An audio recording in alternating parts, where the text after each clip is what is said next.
Hi friends, good morning. Knowledge today topic is General Science in 7th class Nutrition in Plants Part 1. M.S. Swaminathan was born on 1925 August 7 in Tamil Nadu. Swaminathan was the first agronomist of the Einstein World Science Award in 1986 to introduce modern techniques in agriculture. In this lesson, main points. These are called self-nutrients because the plants makes their own food. Plants make their food through the photosynthesis of food. Photosynthesis is the function of making carbohydrates by using CO2 in the presence of green plants. Race genesis helpful plants adapt other nutrient system. Small holes in the documents are called document holes in with air exchange. Iodine carrier converts carbohydrates to iodine test. Finished guys rise above routine materials. Some plants rely on other plants for nutrients. Parasites are specific the passive fruits for plants which are called the hysteria. Some of the plants in the month of nitrogen are captured and binding insects which are called insect plants. Drosera, Utricularia, Venus, flytrap, insects, plants examples. One of them is used to consist the lifestyle of the living system and shared food pulses are congested with rhizobium. Historical aspects. Aristotle says the plants produce food based on what the plants are received from ground. In the year 1648, John Baptist van Helmont said that the plants relying on the air for food. Stephen Hawes described the air exchange in the health plants. Priestley, he proposed that the plants have differences in the air inhalation and that the animals will clean it if the animals contaminate the air.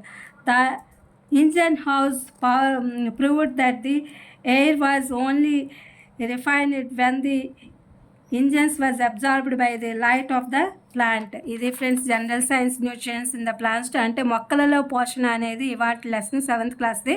MS Swaminathan అనే ఆయన 1925 August 7న తమిళనాడులో జన్మించారు.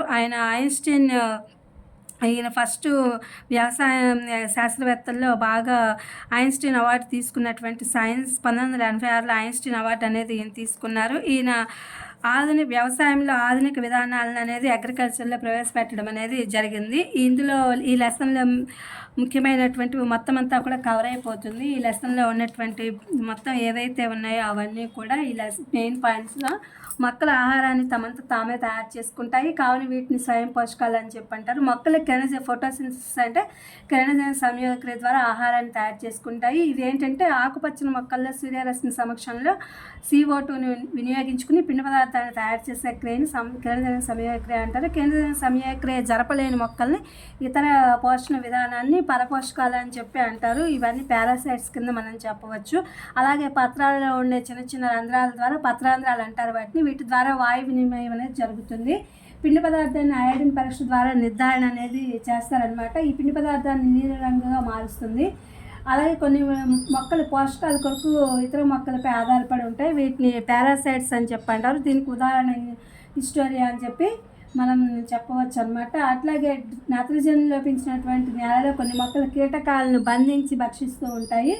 వీటిని కీటకాహార మొక్కలు అని చెప్పి కూడా అంటారు. ఉదాహరణకి డ్రాసిరా, యూట్రిక్లేరియా, వీనస్, ఫ్లైట్రాప్ కీటకాహార మొక్కలకు ఉదాహరణ. ఇవి ఒకదానికొకటి ఆహారాన్ని నివాసాన్ని పరస్పరం ఏర్పరచుకుని ఇవేంటంటే సహజీవనం అనేది చేస్తూ ఉంటాయి. అలాగే పప్పుధాన్యపు మొక్కలు అంటే పల్సెస్లో మొక్కలు రైజోబియంతో కలిపి అంటే వాటికి ఆహారంగా పనిచేస్తాయి అన్నమాట. ఈ రైజోబియమ్స్ అనేది వాటితో సహజీవనం చేస్తూ ఉంటాయి. అట్లాగే చారిత్రక అంశాలు వచ్చేసి మొక్కలు నేల నుండి గ్రహించిన వాటి ఆధారంగానే ఆహారాన్ని ఉత్పత్తి చేస్తాయని చెప్పి అరిస్టాటిల్ చెప్పడం జరిగింది. 1648లో జాన్ బాప్టిస్ట్ వాన్ హెల్మెంట్ అనే ఆయన దాన్ని ఖండించారు. అంటే నీటి ద్వారా నేల నుండి గ్రహించిన వాటి ద్వారానే ఉత్పత్తి చేస్తాయనే దాన్ని ఖండించి ఆయన ఏం చెప్పారంటే మొక్కలు ఆహారం కోసం నీరు గాలి మీద కూడా ఆధారపడతాయని చెప్పారు. స్టీఫెన్ హాల్స్ అనే ఆయన మొక్కల్లో జరిగే వాయు వినిమయాన్ని వివరించారు. ప్రిస్లే గాలి పీల్చే విధానంలో ప్రిస్లే అనే శాస్త్రవేత్త గాలి పీల్చే విధానంలో మొక్కలకు జంతువులకు తేడాలు ఉన్నాయని ప్రతిపాదించి జంతువులు అయితే గాలిని కలుషితం చేస్తాయి కానీ మొక్కలు దాన్ని శుద్ధి చేస్తాయి అని చెప్పాడు. అలాగే ఇంజన్ హౌస్ మొక్కలు కాంతిని గ్రహించినప్పుడు మాత్రమే గాలిని శుద్ధి చేస్తాయని నిరూపించారనమాట. ఇది friends today general science part 1. So ఇది మీకు ఉపయోగపడుతుందని వీడియో అప్లోడ్ చేస్తున్నా. Please my channel like share subscribe and comment. Thank you for watching. Thank you for our support.